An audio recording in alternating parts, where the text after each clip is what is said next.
Il est 19 h, bonsoir à toutes et à tous. C'est l'heure de votre journal qu'on entame avec les titres de l'actualité. Nous célébrions hier le 70e anniversaire du déclenchement de la glorieuse révolution du 1er novembre 1954. Le président de la République, chef suprême des forces armées, ministre de la Défense nationale, a présidé hier soir une cérémonie au Cercle national de l'armée de Bnimsos à Alger.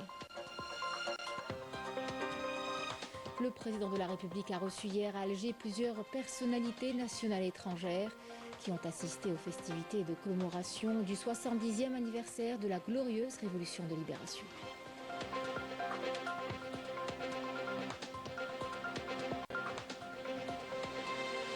Le président de la République, Abdelmadjid Tebboune, a supervisé hier à Alger une parade militaire, une impressionnante démonstration de force et de précision qui a illustré l'engagement de l'armée envers la défense nationale.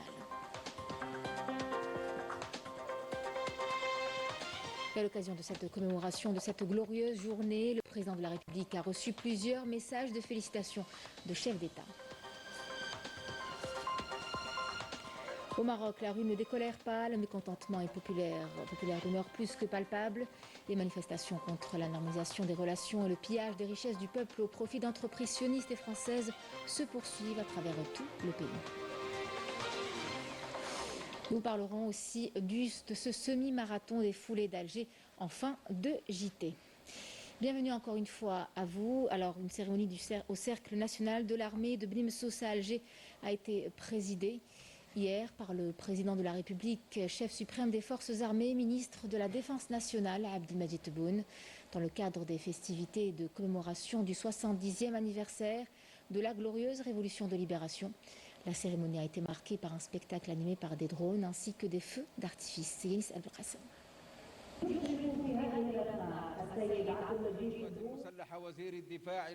ont pris part à cette cérémonie qui s'inscrit dans le cadre des grandes traditions de l'armée nationale populaire visant à valoriser les dates phares de notre glorieuse histoire et en hommage à nos vaillants martyrs, le président du Conseil de la Nation, président de la Cour constitutionnelle, le Premier ministre et les membres du gouvernement, ainsi que les commandants de la garde républicaine, le secrétaire général du ministère de la Défense nationale, les commandants de force, le commandant de la gendarmerie nationale, les commandants de régions militaires, les chefs de département, les directeurs et les chefs de services centraux du ministère de la Défense nationale et de l'état-major de l'armée nationale populaire, aux côtés de hauts cadres de l'État, des personnalités nationales et des moudjahidines.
À l'entame, l'assistance a écouté l'hymne national, interprété par une troupe musicale de la garde républicaine et a suivi un film documentaire intitulé « C'était véritablement notre devoir », produit par la direction de l'information et de la communication de l'état-major de l'armée nationale populaire.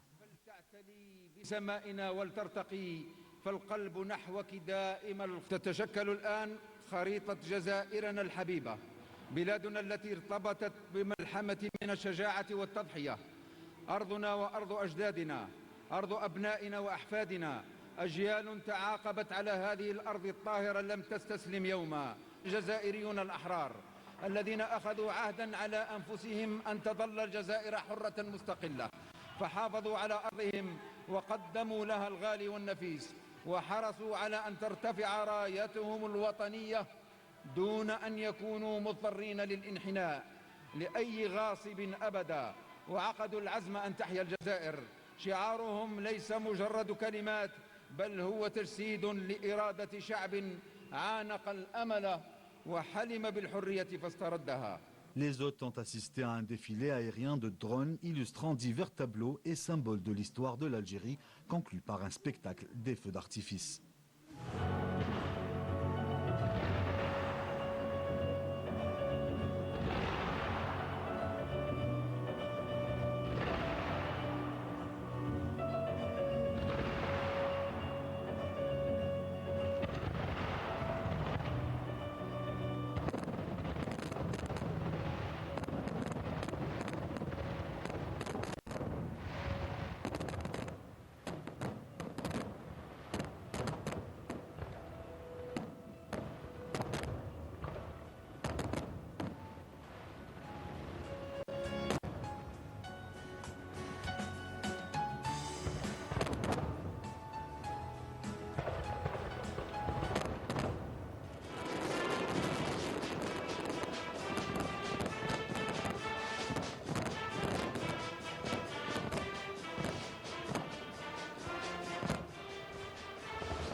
La parade militaire du 1er novembre a marqué le 70e anniversaire de la Révolution avec une impressionnante démonstration de force et de précision. Un événement qui a rassemblé une foule de spectateurs et des chefs d'État étrangers témoignant de l'importance symbolique de cette journée.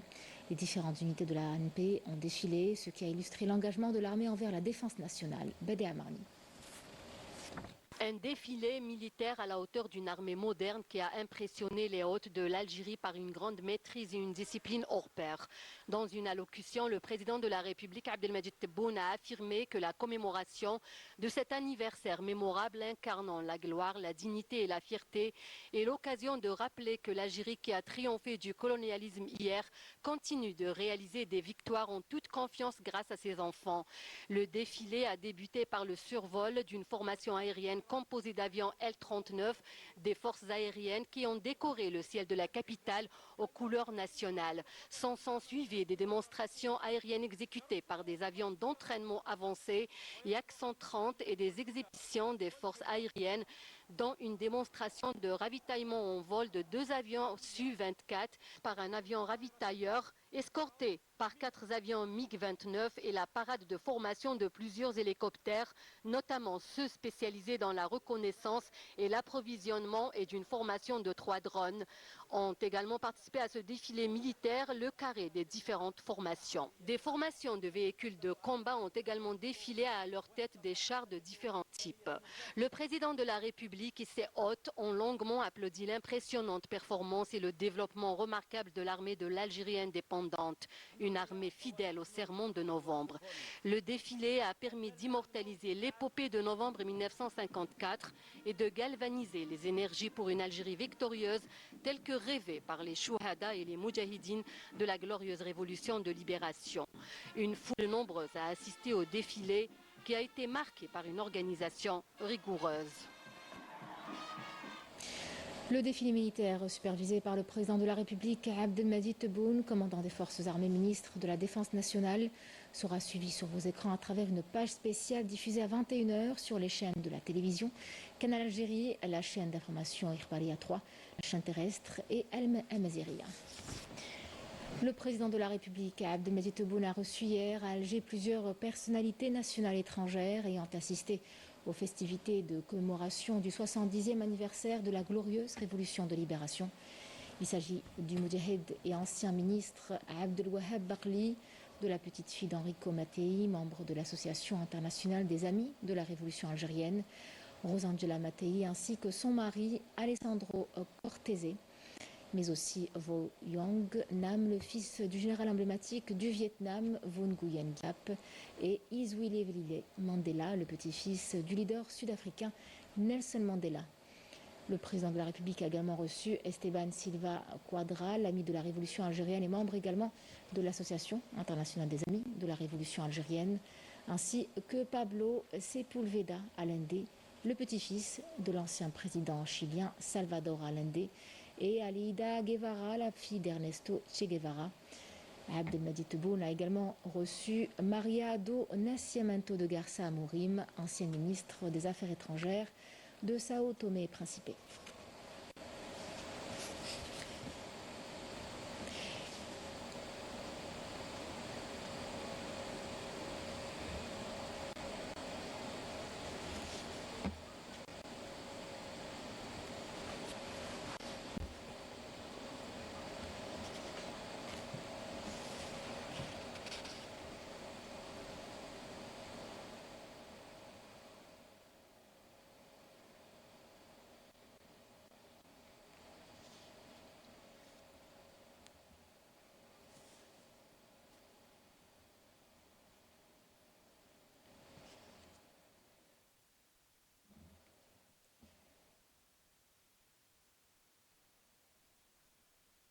Je vous invite à écouter certaines de leurs déclarations.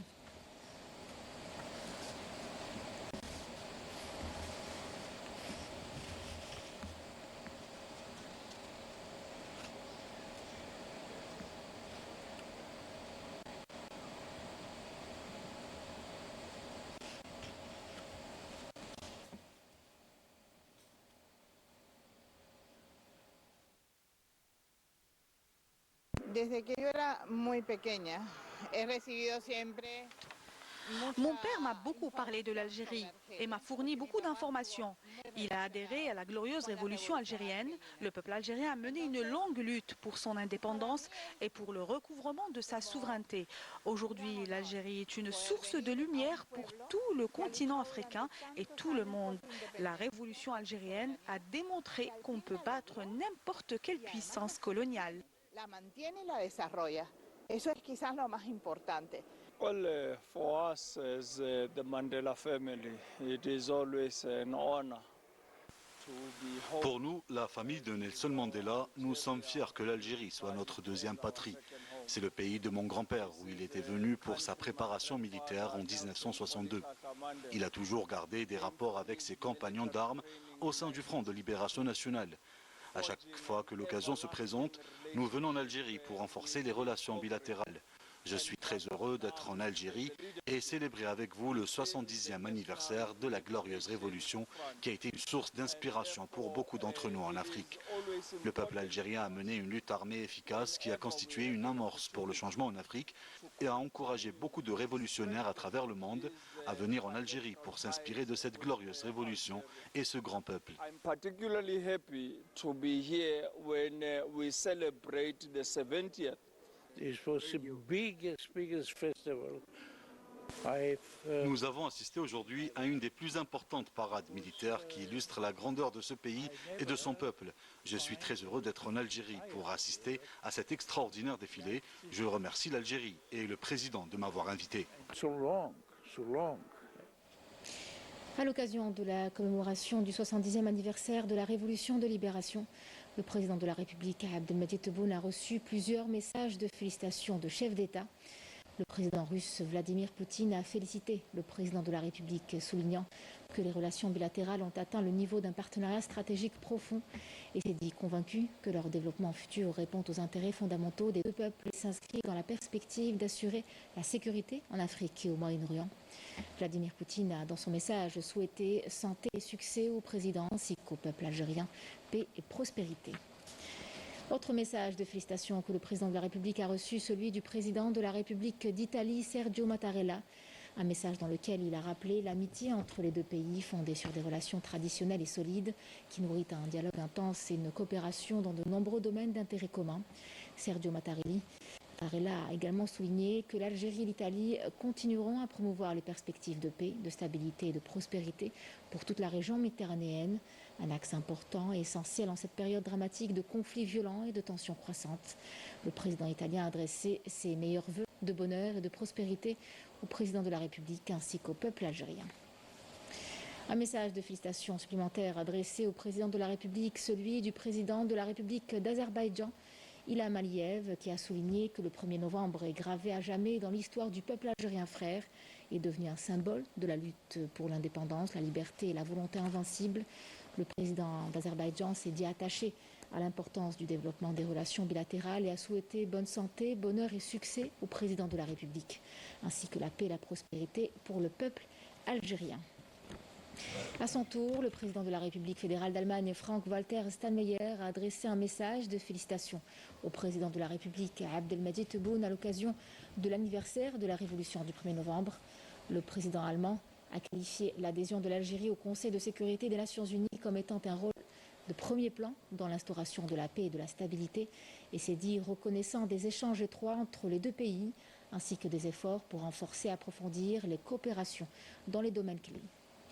Le président de la République, Abdelmadjid Tebboune, a également reçu un message de félicitations du président de la République islamique d'Iran, Masoud Pezeshkian, à l'occasion de l'anniversaire de cette glorieuse journée.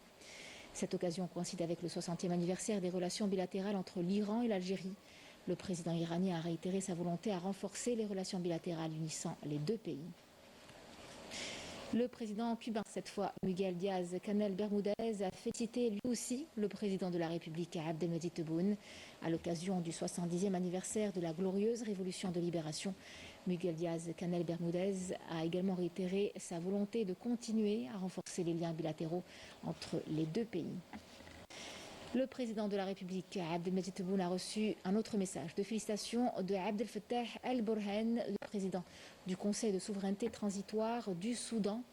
Un message à travers lequel il réitère sa volonté de promouvoir les relations liant les deux pays amis et frères. Il y a de cela 34 ans, le quotidien Al-Khabar a vu le jour en tant que tribune médiatique. Un anniversaire marqué par le lancement de sa chaîne web, un nouvel acquis médiatique qui contribuera à la promotion des médias numériques en Algérie. La cérémonie inaugurale s'est déroulée en présence du conseiller à la présidence de la République, chargé de la direction générale de la communication, Kamel Sidi Saïd, du directeur général de l'EPTV et d'éminentes personnalités médiatiques. La chaîne TV Al-Khabar sur le web, une ambitieuse tribune médiatique qui voit le jour à l'occasion du 34e anniversaire du quotidien Al-Khabar, un espace médiatique qui aspire à répondre aux aspirations du citoyen. Nous sommes très honorés du lancement de la chaîne télévision d'Al-Khabar qui, d'après les explications de ses responsables, le 1er janvier 2025 répondra aux normes internationales.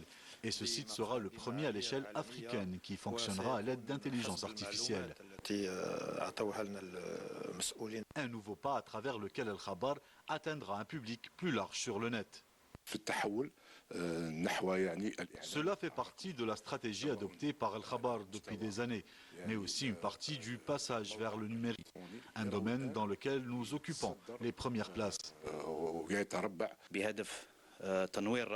Nous aspirons à tenir informé le large public sportif et à accompagner la politique algérienne visant à promouvoir le sport en général.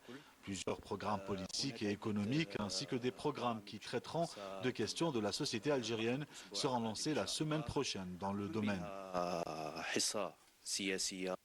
Un acquis médiatique qui fait du respect et de la déontologie son cheval de bataille. Un sujet de Yanis Abdelkassem. La situation dans l'enclave palestinienne met en lumière une fois de plus les choix contestables du Marzen qui, en soutenant des forces oppressives, trahit les aspirations de liberté du peuple palestinien. Une trahison qui ne date pas d'hier. Durant la guerre de libération nationale, le Marzen a également choisi de collaborer avec les puissances coloniales en soutenant la France contre le peuple algérien qui a versé son sang pour son indépendance. Yasmine Messoudi. Alors que l'armée sioniste continue de commettre les pires exactions dans la bande de Gaza, le Marzen a choisi de soutenir cette offensive en envoyant pas moins de 4000 soldats marocains rejoindre les rangs de l'armée d'occupation sioniste. Une décision prise dans le but de servir les intérêts du Marzen et de renforcer son alliance avec une entité criminelle au détriment du peuple palestinien. 4000 soldats marocains assassinent des Palestiniens innocents, enfants, vieillards, femmes, Gaza. بموجب معاهدة أبراهام. هذا هو النظام المخزني راه الايام ديالو معدوده. النظام المخزني ايامه معدوده. Le Makhzen n'en est pas à sa première trahison. Pendant la guerre de libération nationale, le Maroc a choisi de se ranger du côté de la France, soutenant l'armée coloniale au mépris du peuple algérien en lutte pour son indépendance. Plusieurs attaques ont été menées par les avions de chasse de l'aviation militaire française qui ont décollé des territoires marocains pour attaquer les moudjahidines algériens en pleine révolution. Le Makhzen a contribué ainsi à réprimer les aspirations légitimes d'un peuple en quête de liberté. Les officiers et soldats marocains ont combattu aux côtés des forces françaises, sacrifiant leur vie pour défendre les intérêts de la France plutôt que ceux du peuple algérien. C'est de Marrakech que les avions français ont décollé pour bombarder les Algériens. C'est de cette façon que les Marocains ont contribué à la révolution algérienne. Cette collaboration avec les puissances coloniales démontre que le Makhzen a trahi les aspirations de l'Algérie en soutenant l'occupation française et en permettant la confiscation des terres algériennes.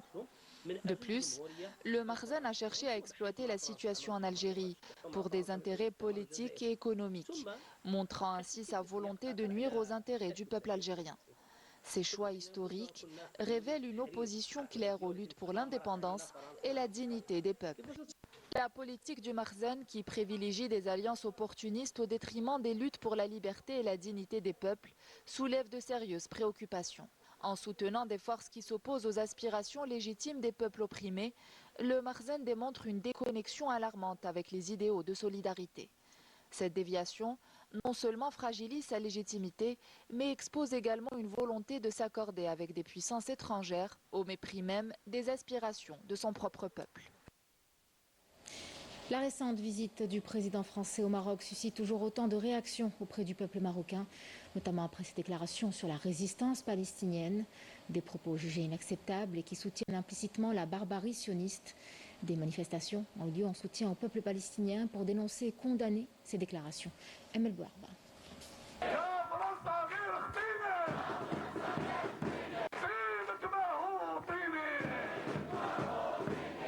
La visite du président français Emmanuel Macron au Maroc continue de susciter la colère et l'indignation du peuple marocain. Ce dernier se démarque totalement de la position du Makhzen qui accueille en grande pompe le président français, cautionnant ses déclarations pro-sionistes sur la guerre génocidaire dans la bande de Gaza. L'analyste politique marocain Mehdi Boukiou dénonce la visite de Macron, condamnant les propos tenus devant les parlementaires marocains dans lesquels il a critiqué la résistance palestinienne. Le peuple marocain condamne fermement la visite du président français, perçue comme portant un caractère colonial. C'est comme s'il était venu visiter une colonie d'outre-mer, ce qui a provoqué une vive indignation. Les Marocains rejettent également les déclarations de Macron devant le Parlement marocain concernant la résistance palestinienne et ses positions soutenant l'occupation sioniste. Ces propos sont honteux et représentent un soutien au génocide en violation flagrante du droit international. Abandonnant dans le même sens, l'opposant marocain Driss Mrani a critiqué avec virulence la visite du président Macron et ses déclarations qualifiées de pro-sionistes. Plus, les déclarations de Macron au Parlement marocain soutenant les politiques d'occupation israéliennes envers le peuple palestinien sont contraires aux principes du droit international et au droit des peuples à l'autodétermination. Ces propos ont été accueillis favorablement par les parlementaires marocains, provoquant un profond mécontentement, car ce Parlement est perçu comme ne représentant pas la volonté du peuple.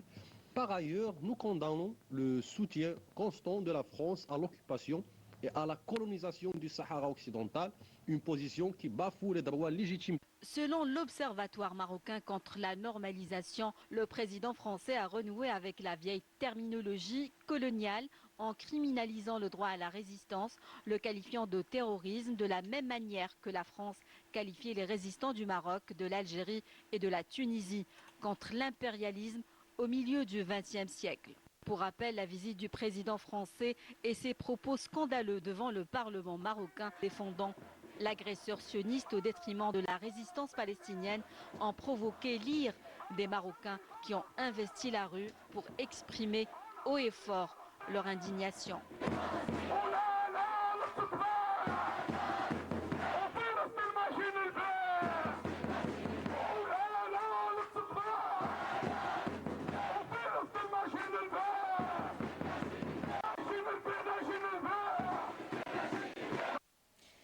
Une déclaration du président français suite à laquelle des voix se sont élevées parmi les parlementaires et au sein du peuple marocain.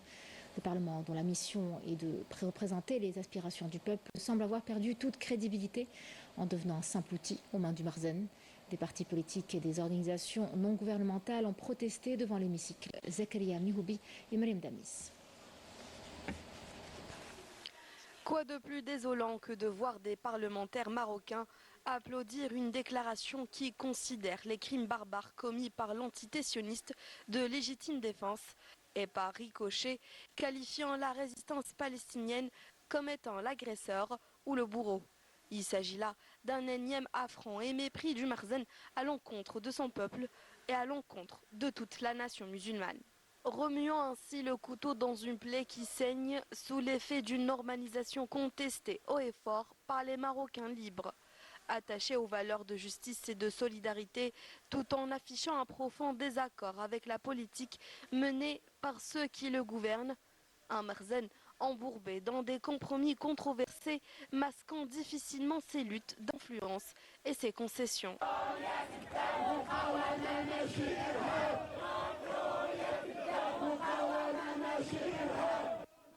En s'accrochant à des promesses illusoires, tout en collaborant avec les sionistes, le régime du Marzen fait face à une prise de conscience grandissante au sein de la population marocaine. Cette prise de conscience s'est traduite par des manifestations devant le Parlement et les consulats de France, en réponse aux déclarations du président français et en rejet de la normalisation des relations avec l'entité sioniste. Les voix marocaines s'opposant aux pratiques du Marzen sont soutenues par de nombreuses organisations politiques, syndicales et de défense des droits de l'homme qui appellent à une mobilisation collective pour dénoncer les abus de pouvoir et les injustices qui caractérisent ce système. Face à cette situation, le peuple marocain s'unit dans une résistance forte, affirmant son refus de toute tentative de marginalisation de sa cause fondamentale. La rue au Maroc ne décolère pas, le mécontentement populaire demeure plus que palpable. Les manifestations contre la normalisation des relations avec l'entité sioniste et le pillage des richesses du peuple au profit d'entreprises sionistes et françaises se poursuit à travers tout le pays. Khadija Hadj Djilali et Badi Amani.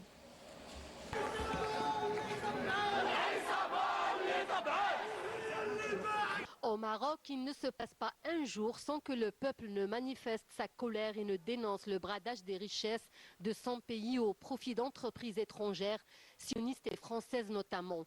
Selon des observateurs, des entreprises françaises profitent d'avantages fiscaux au Maroc et gardent leurs capitaux au niveau des banques françaises. Ces derniers mois, la mobilisation des Marocains contre la normalisation et un nouveau colonialisme s'est accrue.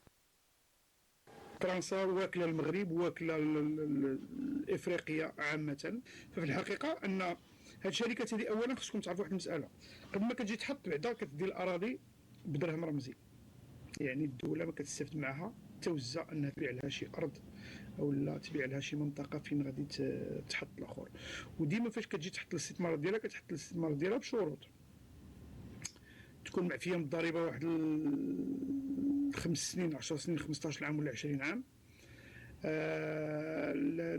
الكفاءات العاليه كتجيبها معها من فرنسا يعني يمكنش توظف لك كفاءات عاليه في التسيير ولا يعني كل شيء الاطار التسييري والاطار الاداري وكذا اغلبه كيكون من فرنسا وحتى الا خدموا لك شي عماله المساله اللي كيقول لك على اننا كنحركوا الاقتصاد كنحركوا الاخر فاغلب الناس اللي كيخدموا دي سالاريي او سميغ يعني كيعطيه الفتات. Le Maroc, dont le peuple est au seuil de la pauvreté et se voit privé d'une vie décente, se trouve aujourd'hui sous l'emprise des hommes d'affaires français. ولكن اكثر من هدف 2000 كنعتقد 2016 سناو معاهدات باش بجوج يمشيو التنقيب ديال السوق الافريقي دابا حتى كيقول لك السياسه الافريقيه وراه مقلقين علينا اللي دخلنا في افريقيا راه الملك في سميتو في الاعمال ديالو راه داخل في تحالف مع الدوله الفرنسيه لولوج الاسواق الافريقيه. Entre des conditions de vie difficiles, de précarité et de pauvreté, les Marocains vivent au rythme des contradictions et une idéologie qui justifie le génocide des Palestiniens à Gaza, en plus de lobbying qui ne cesse de les exploiter sur leur propre terre. Revenons chez nous en Algérie. plus précisément à Oran, où la jeunesse africaine se rassemble pour discuter d'avenir et de coopération.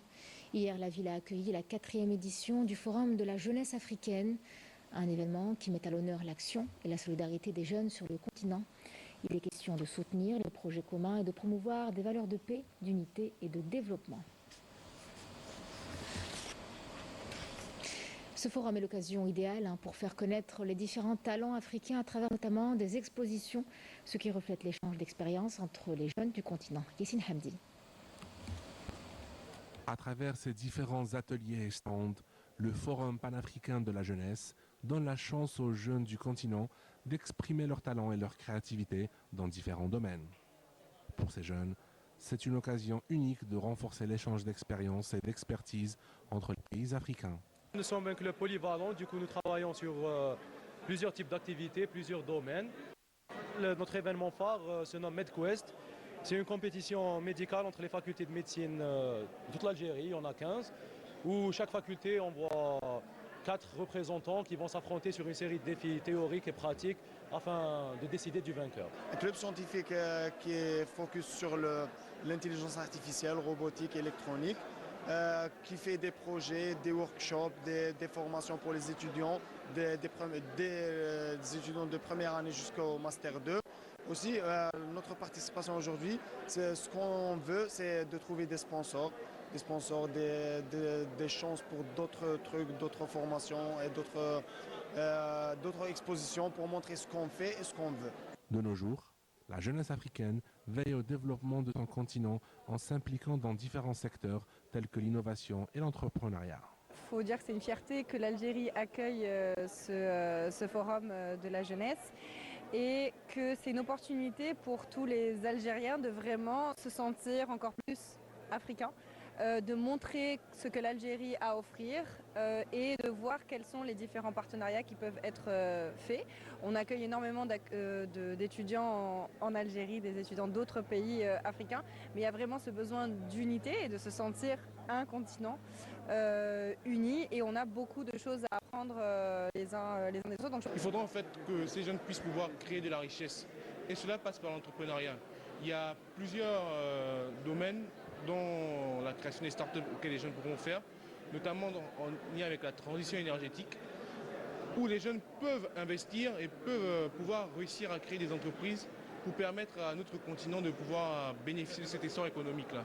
Même s'ils vivent sous d'autres cieux, les jeunes Algériens demeurent dévoués au développement de leur pays. Tout d'abord, au niveau national, je pense qu'indéniablement, les jeunes Algériens et spécialement ceux qui sont établis en France ont toujours cette volonté de se sentir inclus dans les projets que l'Algérie peut avoir, que ce soit au niveau national ou même international. Et plus globalement, au niveau international, je pense que les Algériens, où qu'ils soient, ont les yeux rivés sur l'Algérie, et ils ont à cœur de voir leur pays se développer, de participer de n'importe quelle des façons, que ce soit en participant à ce genre de forum ou en venant s'établir en Algérie ou en travaillant sur des projets qui peuvent contribuer au pays. Consciente de l'importance des challenges qui l'attendent, la jeunesse africaine demeure convaincue que la prospérité du continent est tributaire d'une réelle unité et solidarité continentale. Une journée d'études conviviales s'est tenue à la bibliothèque municipale Mustapha de Constantine pour aborder les effets du stress et de la pression au travail. Organisée en collaboration avec des professionnels de la santé mentale et le département de psychologie de l'université de Constantine. Cette rencontre a permis d'échanger sur les défis du quotidien professionnel et de trouver des pistes pour apprendre à concilier bien-être et performance au travail. Couverture, Smaïl Belkaidia. La santé mentale était au centre d'une journée d'études à Constantine organisée par la Société nationale des transports ferroviaires, où les conséquences du stress en milieu professionnel ont été largement débattues. Trouver des solutions à moyen et long terme afin de minimiser le danger que subissent ces cadres et dont les conséquences sont un peu inquiétantes. Comment justement prendre en charge les employés, les travailleurs qui souffrent de ce problème, de cette problématique. Et justement, là, on intervient, les psychologues, par des techniques dont dans surtout les techniques psychothérapiques, les techniques de psychothérapie cognitivo-comportementale, notamment la technique de gestion du stress. Une bonne gestion de la pression subie dans l'exercice professionnel est nécessaire selon les spécialistes. Il s'agit de la formation du burn-out, l'épuisement professionnel chez les cadres dirigeants. Cet syndrome provoque plusieurs pathologies comme les problèmes cardiovasculaires, le diabète. Du burn-out, c'est le maximum du stress au travail. Actuellement, il existe un lien de causalité directe entre l'exposition chronique au stress professionnel et les maladies cardiovasculaires. C'est-à-dire que si vous êtes chroniquement exposé au stress, il faut ça donner un problème cardiaque. Sans parler des conséquences sur la famille, parce que le problème du stress, les conséquences du stress ne s'arrêtent pas au cadre lui-même, mais touchent même la famille, l'entreprise et la société. Une meilleure rentabilité des travailleurs passe obligatoirement par une bonne santé mentale. Les yeux du monde entier sont tournés vers les États-Unis où les élections présidentielles battent leur plein. Les Américains, eux, savent bien que le choix qu'ils font aujourd'hui influencera leur quotidien pour les 4 prochaines années. Beaucoup ont déjà voté en avance, comme ici à Milwaukee, dans le Wisconsin, où notre envoyé spécial Laetitia Sadekri nous fait vivre l'ambiance de cette course électorale historique.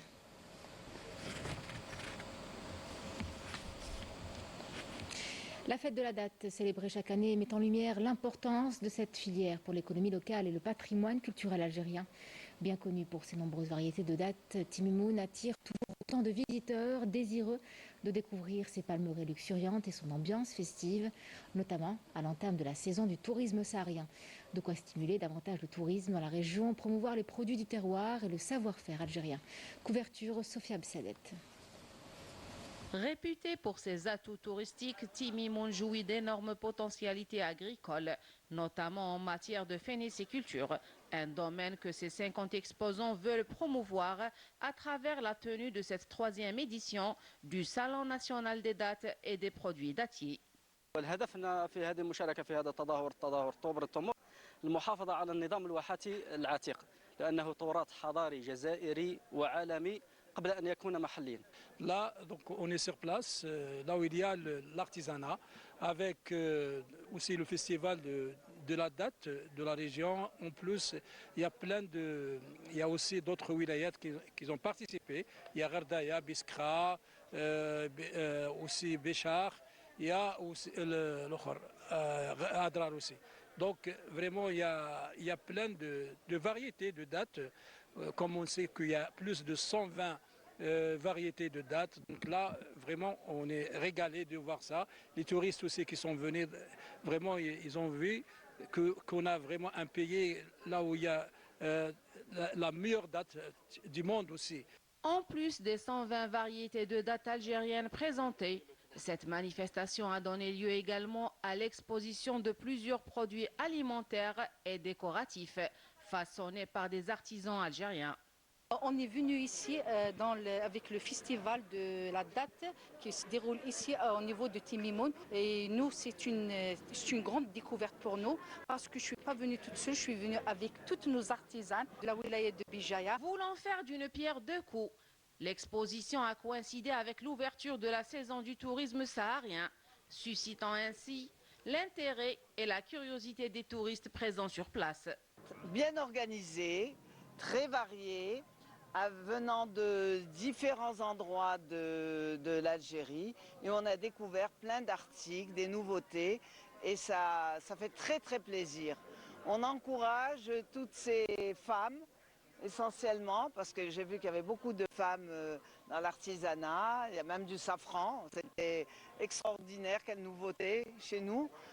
Donc voilà, je les encourage vivement à continuer et à organiser des stands aussi intéressants pour se faire connaître. معرض هدايا راهو فرصة لنا باش كاش ما نشرو دي تروك كيما يقولك سوفونير وتراديسيونيل. Grâce aux efforts consentis, les autorités locales aspirent à fidéliser les nombreux visiteurs de Timimoun et à attirer les investisseurs, notamment dans le domaine agricole en général et dans l'agrotourisme en particulier. Ce matin, plus de 1200 coureurs ont pris le départ du semi-marathon des foulées d'Alger, organisé par la Ligue algéroise d'athlétisme sous l'égide de la Direction de la jeunesse, des sports et des loisirs de la wilaya d'Alger. Un événement sportif à la fois touristique et historique qui commémore le 70e anniversaire du déclenchement de la révolution du pays. Ces 21 km rappellent que, bien au-delà de la performance sportive, les foulées d'Alger sont une célébration de notre identité nationale. Sarah Debel. En 1950, j'avais participé à une course d'Alger, Malgour, et on a fait premier, deuxième, Batenaum, et on courait à pied, pieds nus sur les pavés.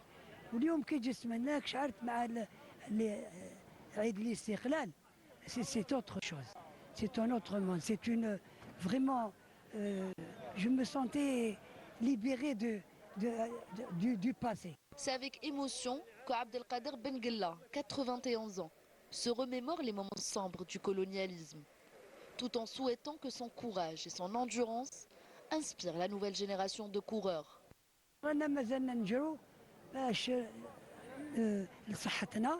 Et puis pour motiver les jeunes, pour les ramener vers le sport.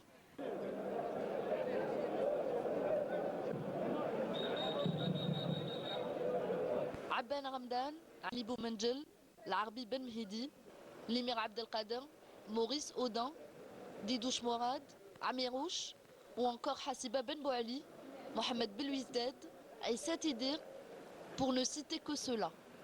Si pour certains ce ne sont que des noms d'artères et de places publiques de la capitale, pour la plupart il s'agit de figures emblématiques qui ont marqué l'histoire de l'Algérie. Le parcours soigneusement élaboré se voulait un hommage pour les sacrifices de nos valeureux martyrs. Chaque foulée, chaque respiration, rappelait le passé glorieux de tout un pays. C'est une très belle découverte, encore une fois, 1er novembre, donc c'est une fête de tous les Algériens, un très beau parcours, on s'est donné à fond, grâce à nos coachs évidemment. Un semi-marathon au top. On a passé de bons moments. Alors, on est simplement très émus, très émus d'avoir pu courir aujourd'hui, parce que c'est grâce justement à tous nos martyrs qu'on a pu faire cette course librement, avec une grande liberté en Algérie. Japonais, Belges et d'autres coureurs de différentes nationalités ont répondu présents à l'événement. Magnifique, mais première fois, pour moi c'est la première fois de faire le marathon dans la vie, donc c'est très fatigant pour moi, mais après avoir fini le marathon, je suis très content, en plus très sympathique. Mais Alger c'est une ville magnifique, donc ça vaut la peine, c'est chouette d'avoir des courses organisées comme ceci pour découvrir la ville, il fait beau, il y avait de l'ambiance, la ville est magnifique, donc c'est gai de découvrir Alger à pied comme ça. Vive l'Algérie, c'est très bien. Une réussite sur tous les plans, avec une forte participation et une organisation irréprochable. Les organisateurs de la Ligue ont bien encadré cet événement avec le dispositif sécuritaire que je salue, et aussi les représentants de la DGS et de la Wilaya et les bénévoles et les ligues qui nous ont aidés à encadrer cet événement. C'est un double objectif, c'est un objectif non seulement sportif mais aussi touristique. À savoir, aujourd'hui nous avons plus de 1500 participants, donc ça nous fait plaisir que tout ce beau monde soit avec nous, à nos côtés. Donc c'est une opportunité pour tout le monde et on va la saisir à chaque fois pour quand même élever un petit peu le niveau. Les foulées d'Alger sont une célébration de l'identité nationale et du courage. Un hommage sincère qui a réduit le temps entre les générations pour ne jamais oublier que chaque foulée d'aujourd'hui est empreinte du courage d'hier. المجد والخلود لشهدائنا الأبرار وتحيا الجزائر وانتم تلفيفا l'Algérie. C'est la fin de ce journal. Merci à vous de l'avoir reçu. Je vous souhaite une excellente soirée et je vous dis à très vite.